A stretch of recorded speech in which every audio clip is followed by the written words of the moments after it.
everyone, I'm here today to share with you guys some Pinterest kitchen hacks tested, where I kind of went into my kitchen and tested out a whole bunch of different hacks that I saw on Pinterest that I thought would be kind of cool to test out. Hence why my hair is looking like a greasy mess. It was hack central today. But I thought these would be kind of cool because it is sort of getting into springtime, and I thought there would be some fun organizing ones. Anything that's sort of related to the kitchen I thought would be really cool. So I did some more that I'm going to be putting up on Rach Loves. So if you like these kinds of hack videos, go and check out that video. It's going up on Tuesday for you guys in case you are interested. And without further ado, let's get into this. So the first one I want to share with you guys are these cool labels that I thought would be really fun to help organize some of the, some of the bigger things like flour or sugar or cookies if you're me. And you can create your own static cling sort of labels that you can put on pretty much anything. It's like your very own label maker. Anyone watch Friends? Good thing I brought my label maker. I'm so Monica, it's unbelievable. But you don't need a lot of stuff to create these sort of labels for yourself. So I thought I would try it out and see if it actually worked. Basically, all you need is just print out on regular paper whatever words or symbols or anything that you want to do to label your stuff. And so I created these ones. I chose sugar and cookies because that's my life story right there. And I chose them in different sizes because I didn't really know what size I wanted to do yet. Then you're also going to need packing tape, make sure it is clear, and you're going to need a bowl with water in it. That is it. Oh wait, also scissors. You will need some scissors. So basically all I did is I took the tape and I stuck it over top of the letters that I wanted to do, and I used a butter knife, but you can basically use anything, just to really firmly make sure that all of the ink is sealed and like pressed into the tape so it adheres properly. So just do that a bunch of times, and then you're just gonna dunk the whole label into the water. And I wasn't sure if the letters would actually stick to the tape as well as the little arrow at the bottom. I wanted to make sure that both like smaller stuff as well as larger ones would work. And it works really well. Like, I was peeling away at the paper on the back, and that wasn't as hard as I thought it was gonna be, because like when I was looking at it online, I'm like, oh, it's gonna take forever. But it really was not that bad. I will say, however, though, if you don't leave it in the water long enough, there will still be some stickiness to the back, which you don't really want. You want it to sort of have that static cling effect.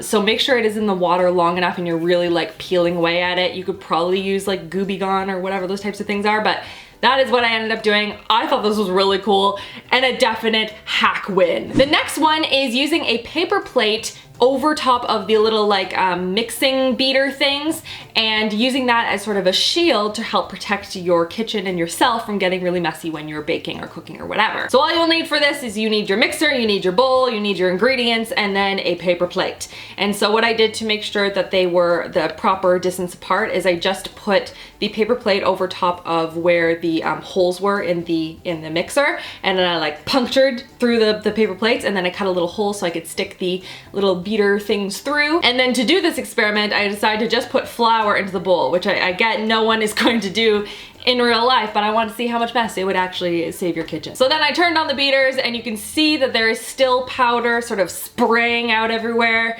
Again, this is not real life. This is an experiment to see how much flour is going to end up all over my kitchen.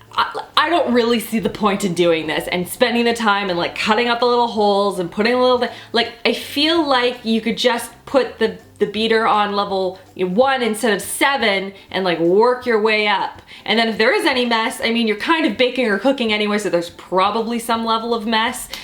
I can see it maybe being useful to like help protect, little kids from like getting their hands in there, maybe as like a safety thing, maybe. But for me, I don't know. Like, I'm gonna be cleaning up my kitchen anyway. I've probably already dropped an egg on the floor.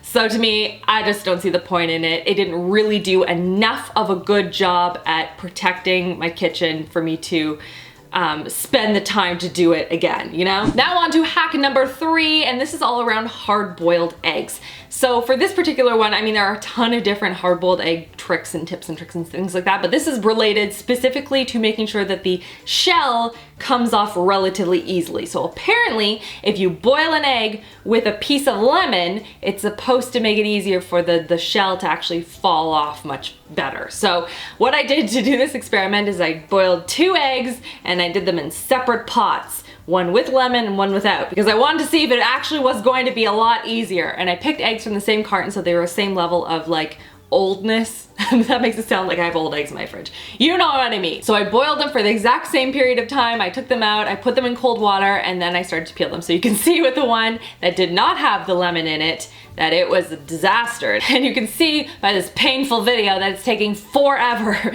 to take the shell off of this egg. It is just, I get frustrated halfway through and I stopped and I put it into the thing of cold water to finish it off because it was taking forever. And then the one with the lemon, you can see it's a little bit easier. It is coming off in bigger chunks. You can see like I got a big chunk of shell off at the end that was like completely just one piece. You know when you do that and it's like the most exciting moment of life and you're like, yes, I'm invincible. It wasn't that much easier. Like if I'm going to go through the effort of slicing off a piece of lemon and wasting it for a couple of boiled eggs or whatever, I wanted to like be able to like crack it in half and it just like plops out, you know what I'm saying? And it was not that. It was a little bit easier, but honestly, to me, it was no more easier than for me just putting the egg into some warm water or whatever and just crumbling off the shell that way. I find that to work pretty well for me. I will probably test out a couple other ones. Apparently like baking powder works or something like that is another one, but I don't know. I'm not gonna waste lemon to do this personally.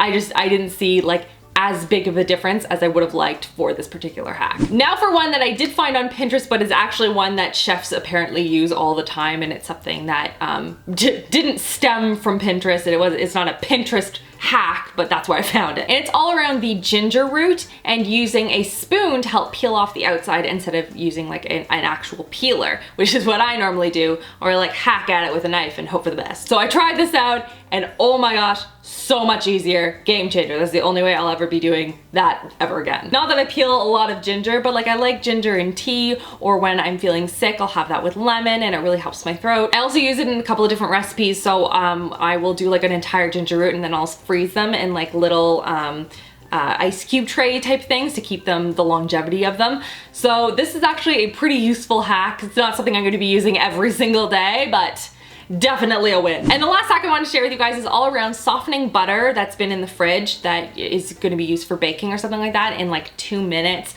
and not having to use the microwave and having it melt into a pool of just melted butter, which is also delicious but not great for baking. And I thought this hack would be perfect to test out because I love baking. As you guys know, I bake all the time, but I'm not really good at planning in advance as to when I'm going to need said butter, so it's always in the fridge or the freezer and I'm just waiting on the counter for it to finally defrost so that I can use it. Or I'll put it in the microwave and I will never get the timing right. So yes, I was excited about this hack. And basically all that you need for this is a mug.